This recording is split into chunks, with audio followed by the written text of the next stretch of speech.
This podcast is sponsored by nobody.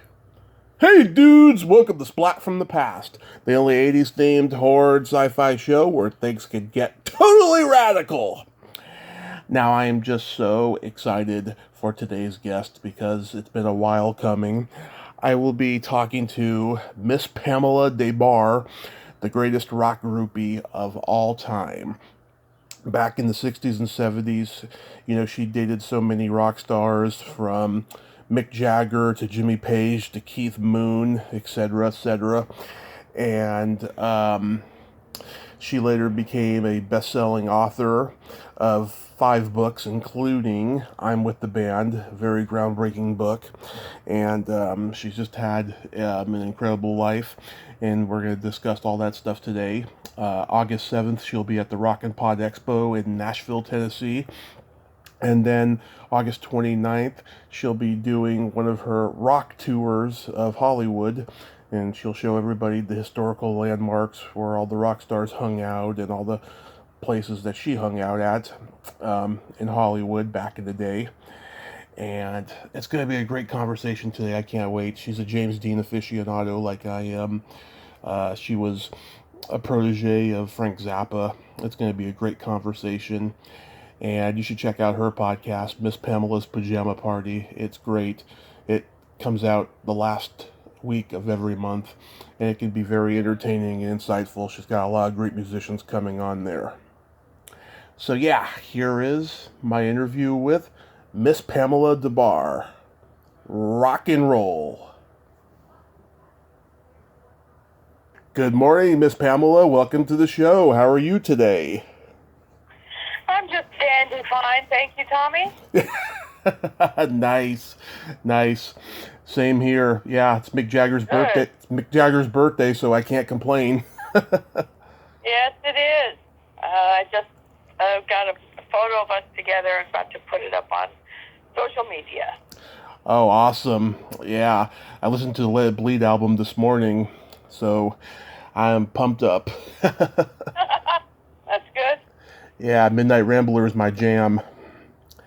Yeah, it's pretty awesome. That's a great album. One of my favorites of theirs. Absolutely. Oh, it is fantastic.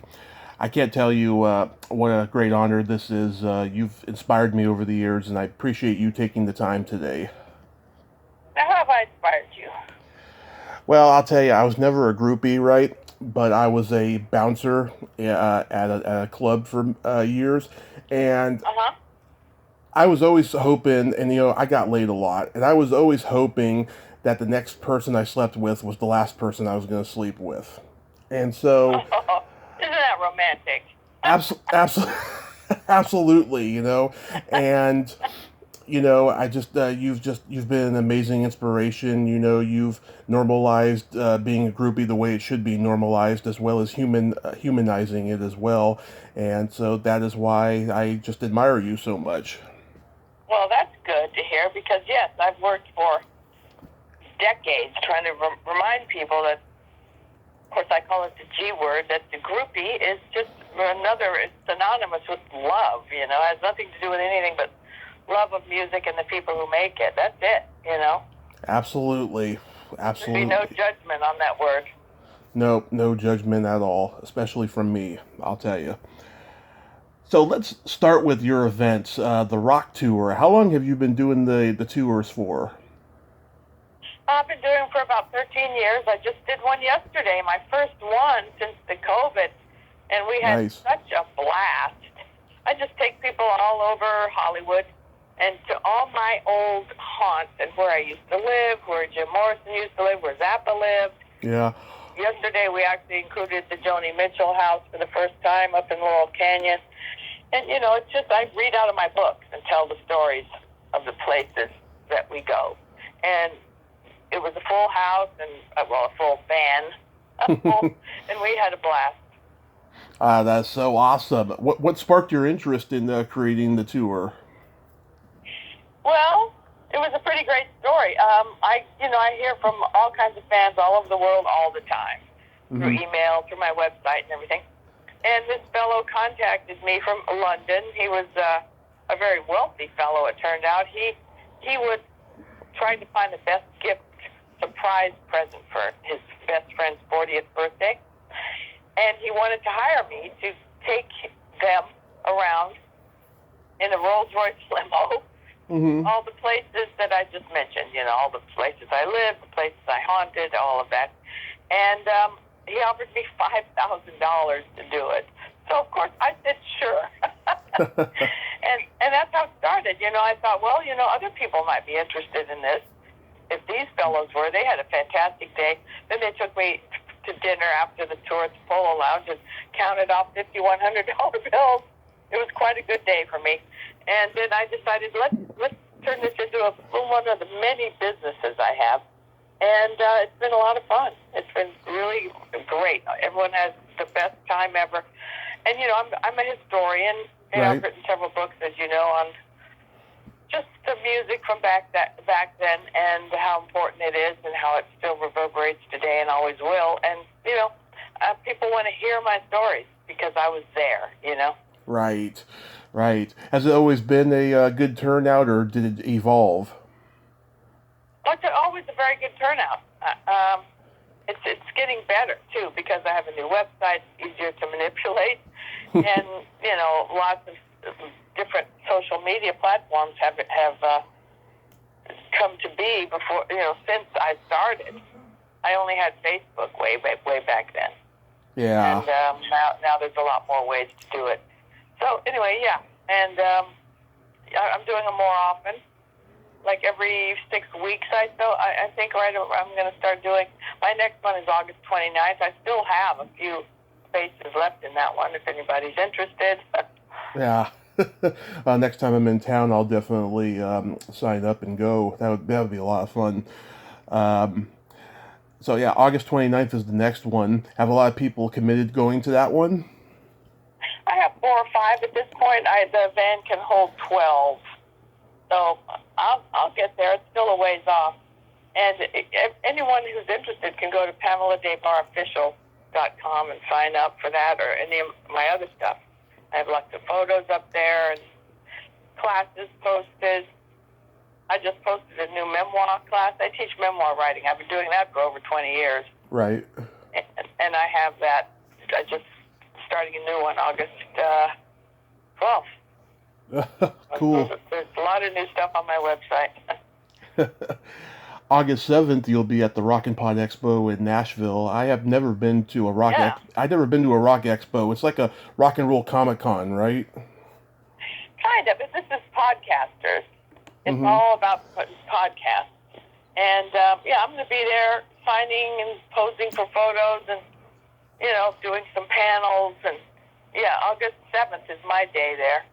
I think it goes on the 8th also, but my day is the 7th. So I'm not sure if there's any tickets left, but I'll be in Nashville. I'm also teaching my writing workshops there on the 9th and 10th of August. Wow. And I'm very busy. Yeah. Yeah, I can imagine tickets being not being available. I mean, you got a great lineup there: Carmine and Vinny Appice, Walter Egan, Sandy Gennaro, who might be coming on soon, Ron Keel, Billy Sheehan. That's a fucking awesome lineup. Wow. Have you ever done it there before? No, I'm fairly new at the podcast. Well, I've been doing podcasts for almost 2 years now, but yeah. This is the first time I've been invited. I have a lot of listeners, so this is a really good sign that I was invited to the podcast convention. I think I've got about 120,000 downloads, which is pretty good because there's so many podcasts, it's a big competition. Yep, I'm one of them. I'm a huge supporter of your podcast. Yeah. So, going back in time, I heard you say, you were an Elvis kid, you loved the Beatles when they hit it big. Do you remember the first album you ever bought? Of course. What was that album? Great music lover I am. It was called Alone with Dion. I still have it. Nice. I went from Elvis to Dion and the Belmonts, but then he went solo with Runaround Sue and the Wanderer. Yep. And I loved him and still love him. I am always devoted to the people I love, the musicians I love. In fact, I have tickets for Dion next year. It was put off from last year, now it was put off from this year, and it's next year in Connecticut somewhere. I will travel thousands of miles to see Dion, and I've done it many times. He just turned 81 years old, or 82, I believe. Yeah. Hard to believe, because when you see him in concert, he sounds exactly like he did in the 50s and 60s. Mm-hmm. He's a clean and sober since he was like in his early 20s, so he still sings like a dream. Yeah, wow, he got sober pretty early. That's amazing. Yes, and he was getting stoned very early. He was actually a junkie. He writes about it in his book. He's got 2 books out. But yeah, Dion, Alone with Dion, my first album. My first single was Jailhouse Rock, and nice. By Elvis, of course. And the flip side was Treat Me Nice. And that was my favorite. I played that endlessly. Treat Me Nice. Oh, my God. And I thought, even at like 9 years old, I was thinking, how could I possibly treat Elvis nice? We can blame him. I hold the trajectory into groupie. Definitely. Yeah. How about your first concert? The Beatles. The Beatles. Mm-hmm. Did you see them at the Hollywood Bowl? Yes, August 23rd, 1964. To me, that's like a holiday every year. I still celebrate August 23rd. It was such a great day. Wow. We got our tickets so far in advance that I framed mine and put it on the wall and, stared at it every day. I could not believe I was going to be in the same atmosphere as Paul McCartney. Yeah, my mom saw them at the Cow Palace that year. She went backstage and got their autographs and met them. And met them. Yeah, and then my uncle, he fucking threw the autographs away by accident. Oh my Lord! I was just gonna say, I bet they're worth a lot of money now. All 4 of them. Wow. They would be. Yeah. Yeah. God. Yeah, that was unfortunate. Yeah, my first real legitimate concert was seeing your good friend Alice Cooper at the Warfield in San Francisco. That's a good one. That's a good one to start with.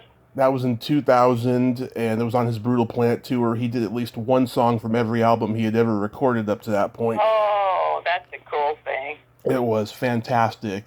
Yeah. He's on my podcast. We should talk about, I have a podcast called Pamela Des Barres Pajama Party, and I have a great episode with Alice. Oh, yeah. We don't see each other very often, but when we do, it's like we just saw each other yesterday. And our conversation is pretty funny, so yeah, I recommend listening to that. yeah, the story about Keith Moon and Mae West, that was priceless. Yes, some good stories there for sure. And, he's such an interesting guy. He appears one way. Yeah. And he is actually, a golfer in Arizona. Yeah. But he does transform himself. He does believe in that character. Exactly. Otherwise, it couldn't have lasted all this time. Exactly. It took him a while to get out of that mode of being the character all the time, following his alcoholism. And he's beautifully, committed to being sober and still playing that character the way he did back then. It works. It works. There's very few people who've been around as long as he has and still fills those stadiums and makes it work the way he does. It's really kind of magical. And I'll tell you why. Mm-hmm. The music from that era can never be, often duplicated. But, right. That's it. Is that the term? What is that term? Duplicated? It can't be duplicated is what I'm trying to say. But people are trying, People are trying to copy. Yeah. People have tried since then. And, there's very little originality. I like Billie Eilish. I mean, of course, there are people around who are coming up with some original stuff, but it's pretty much from that time frame. I mean, I could go down to Sunset Strip, and I'd have to choose between the Doors, Bird, Donovan. It's endless. There were so many people playing on one evening in Hollywood back then that you had to choose, and then sometimes I'd go from one gig to the next. It was just, it was overwhelming. There was so much incredible music being made. Oh, yeah. Oh, when you were going to the Whiskey in the early years, did you ever see Johnny Rivers there? No, that was before my time. That was before I started. You know, he opened that club, and I believe that was 60, 61, something like that. Yeah. And I was still in junior high. So I started going to the Sunset Strip in 65. Okay. So it was a little later. And I was going on, you know, I went, of course, to the Whiskey all the time. I was underage, but I always got fake IDs and got into the Trip and, you know, the various clubs that were there. There was Ciro's was one of the first clubs I went to, and it's because the Byrds were playing. They were my favorite band back then. Oh, yeah. And I couldn't get in because I was underage. So I saw these two doors. I just showed them to people on the rock tour yesterday. The backstage doors of Ciro's, which is now the comedy club there, Yep. still face the Sunset Strip. And I thought, you know, I could just knock on that door. I'll bet that's the backstage door. And my friends were saying, you can't do that. And I said, I certainly can. This was way before the G word, the groupie, even existed. And I just knocked on the door, and Roger McGuinn opened the door. His name was Jim back then. Opened the door and handed me a joint. And I didn't even know what to do with a joint yet. But I walked in and sat down with them while they rehearsed for the show. It was just me and the Byrds. And I thought, okay, I can do this. You know, this is something. And, you know, back then, of course, no one was afraid of each other. It was a very, you know, the trippy hippie time was real and sincere. And the love-ins existed. And it was a very special time. Yeah, it was no stalkers. There was such a brotherhood going on. You know, it was a totally different time and amazing. Yeah, smile on your brother. Our mutual. Everybody gets together. Try to love one another right now. Exactly. Our mutual friend Terry Bolo remembers her and her sister meeting you and Rodney Bingenheimer on Sunset, and you had just come from Tiny Tim's house. She said that you said that he showered like 5 times a day. Yep. Yeah. We were friends with Tiny. He's the one who called us Miss. Yeah. You know, he called all girls Miss so-and-so, Miss Vicky, the girl he married. But he called us Miss Pamela, Miss Lucy, Miss Christine, and it stuck. And that's how we became. The GTOs were always called Miss Sparky and Miss Mercy and all that. So it's because of Tiny Tim, but because we were friendly with him. We had some very interesting experiences with Mr. Tim. Yeah. So we were around at the right time. You know, the GTOs all-girl band, one of the very first. Yeah. Very first all-girl groups, and Frank Zappa put us together. We were dancers. We were dancing with bands like Three Dog Night and Love and, you know, those LA bands. And then we started dancing with the Mothers, and at that point, he got his own label. Yeah. Frank Zappa had his own label very early on. He was such an ingenious, you know, master in so many ways. And so he told us, you guys should become a group.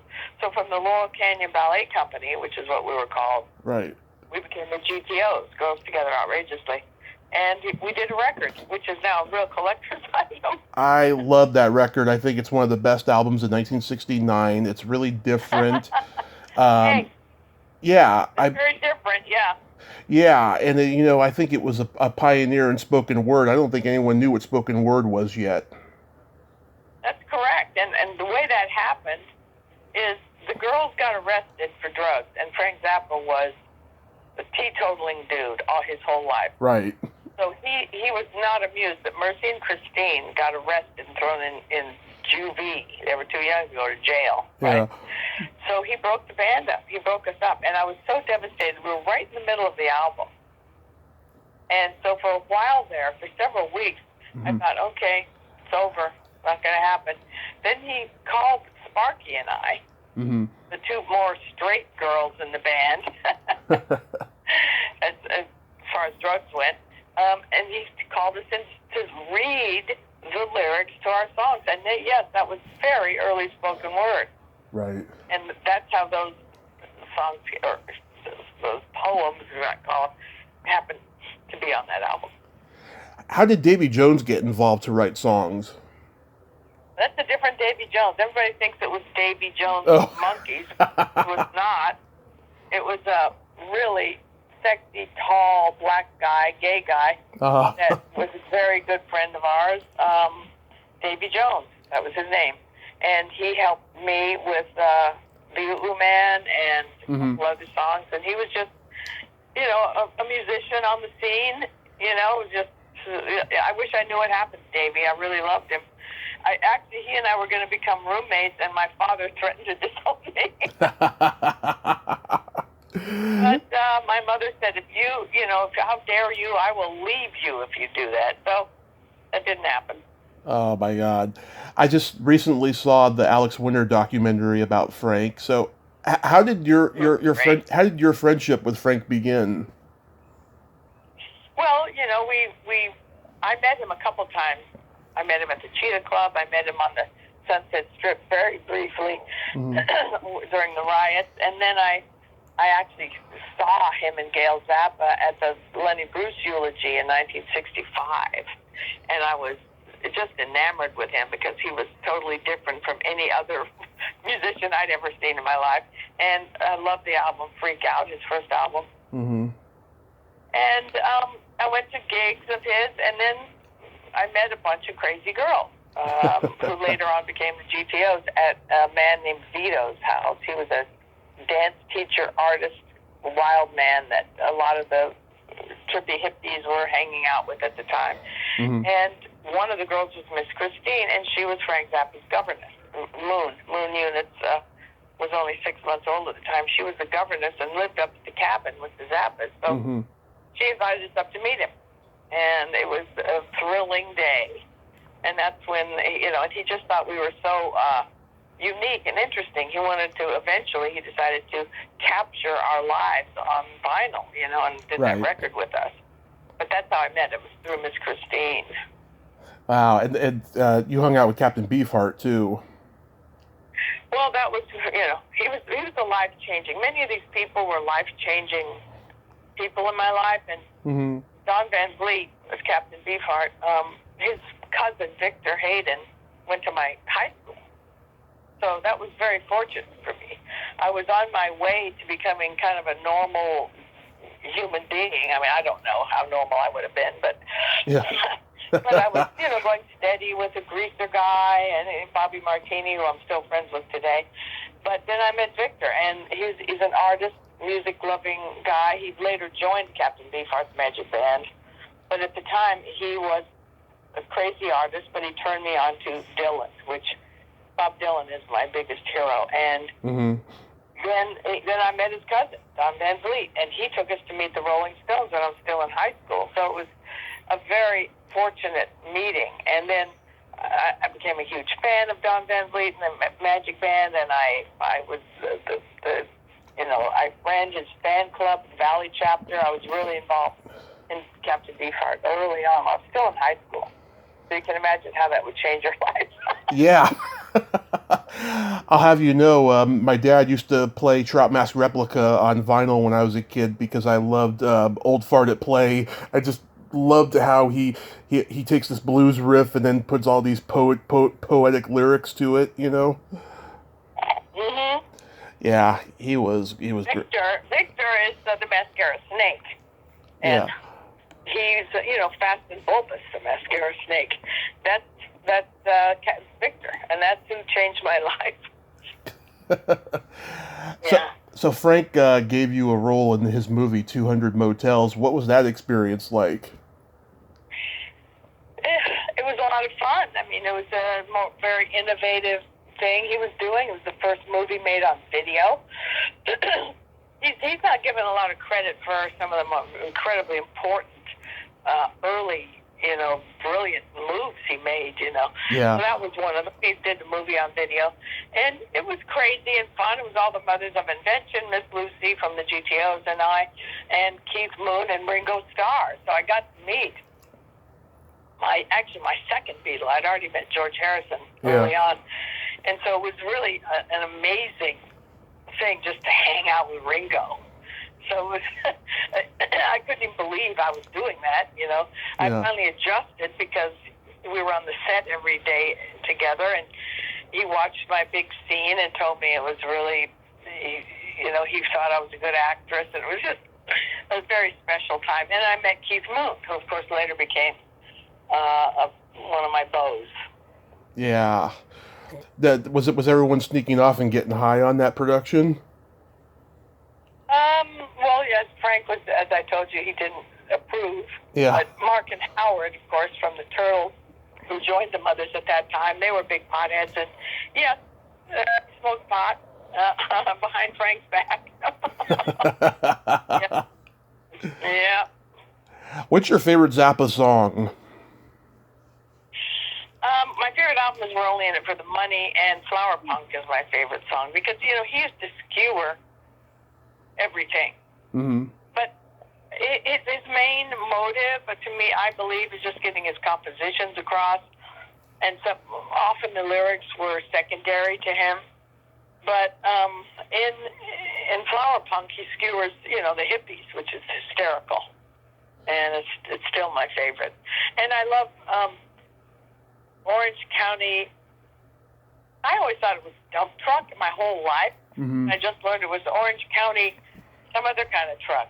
You know, I don't know, but I love that. So it's just music without words, and the GTOs dance to that on stage quite often. So that's one of my favorites. Yeah, my favorites are like Montana.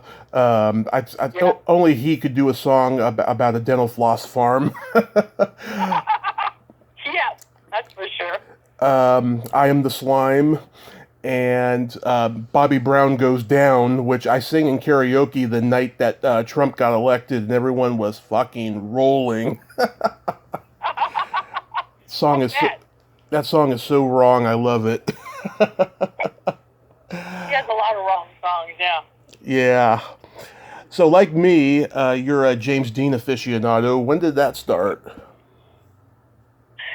When I was a child, I was in the car with my mom. Mm-hmm. I actually wrote this whole story out in a compilation book. Mm-hmm. That with all kinds of very interesting writers. But I was in my mom's car, my mom and dad's car. I don't know where we were going. I was only 8 years old. It was evening. I had my head in my mom's lap, my feet in my dad's lap, and I was about to take a nap, and I heard on the radio, it came on that James Dean had died in an accident. And I just sat straight up and said, "Who's James Dean?" Mm-hmm. And my mom said, "Oh, this is so sad. He's a beautiful young actor, blah, blah, blah." From that moment on, I started seeking out James Dean stuff. I'd go get the magazines and pour through them. I was just a little kid. I was 8 years old.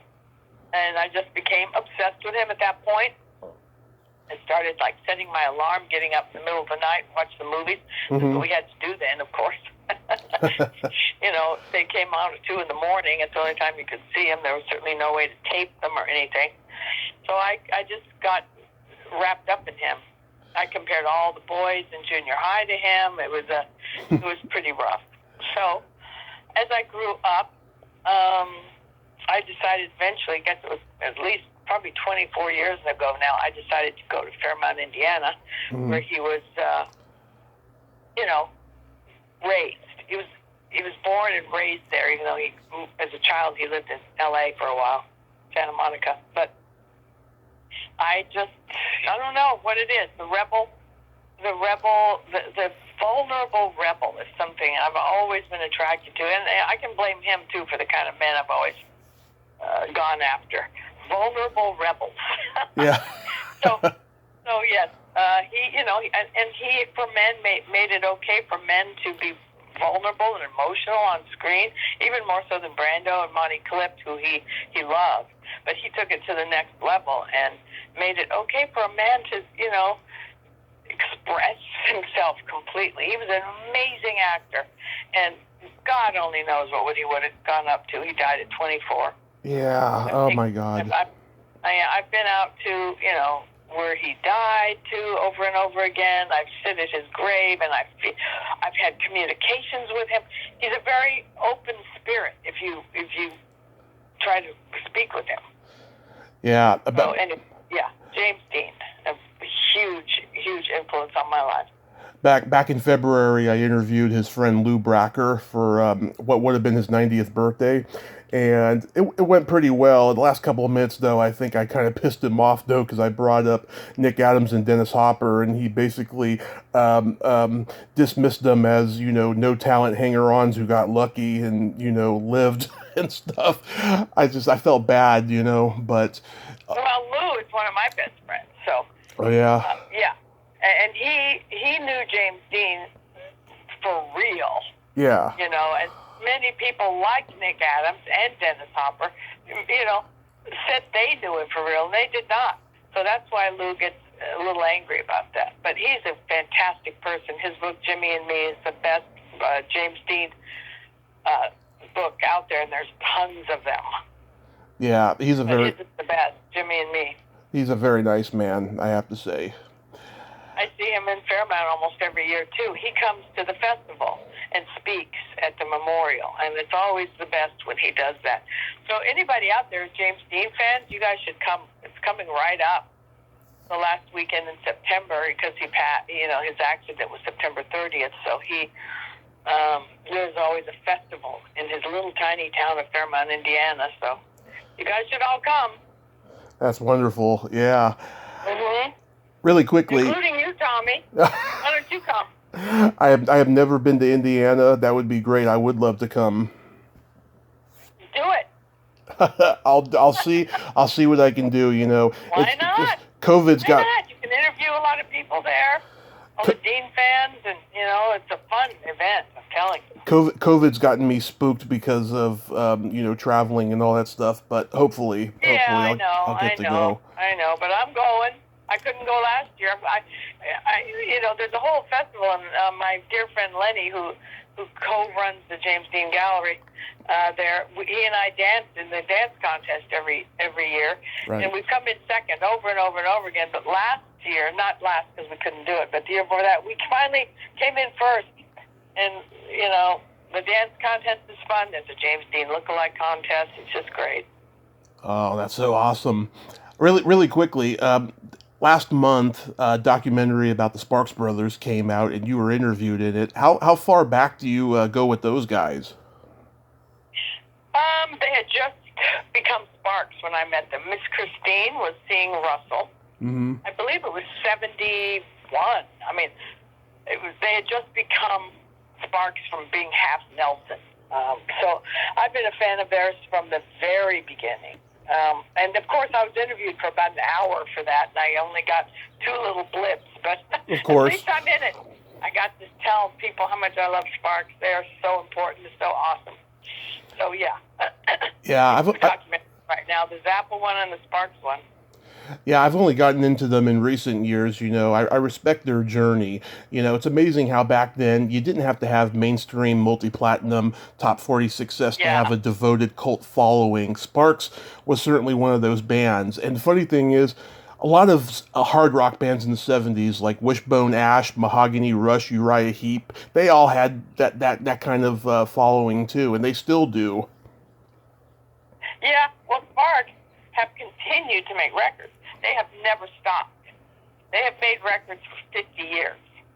So that's the difference between them and those bands. Sparks have never stopped. And they have a huge following in England. They recently, I guess it was maybe 4 years ago, did like 25 nights playing in a huge venue there, each one of their albums every night. It was sold out. So they're very important. They're very important. They never stop. That's awesome. And I've got to stop now, too. I've got to stop, Tommy. I have all kinds of stuff to do today. I'm writing 2 books. Okay. So, but it is really great to talk with you. Yes. Really quickly. So Miss Pamela's Pajama Party is available on Spotify and Patreon? No, it's every platform. Not Patreon. It's every other platform. Apple, iTunes, everything. Okay. Pamela Des Barres Pajama Party, and if you want to keep up with me, it's PamelaDesBarresOfficial.com. And, of course, I'm on all the other platforms. I'm on Instagram, and I'm on Facebook, and I am on Twitter. And August August 7th at the RockNPodExpo in Nashville, and August 29th for the Rock Tour in Hollywood. Yeah. Well, Pamela, I can't tell you what an honor this has been. I'd love to have you back when one of your next books comes out. Okay, cool. Awesome. I hope this is an experiment. Yeah. You have fun in August and be safe. Okay, Tommy. Bye-bye. Thank you. Bye-bye. Well, there you have it. Pamela Des Barres. Ain't she a sweetheart? Ugh, what a great lady, huh? And always busy, too. That is so good. She is a creative driving force of a person and a wonderful special lady. I enjoyed talking to her today. Well, until next time, this is Tommy Throwback Kovac saying there's no shame in living in the past because the present sucks. Later, dudes. You can't always get what you want.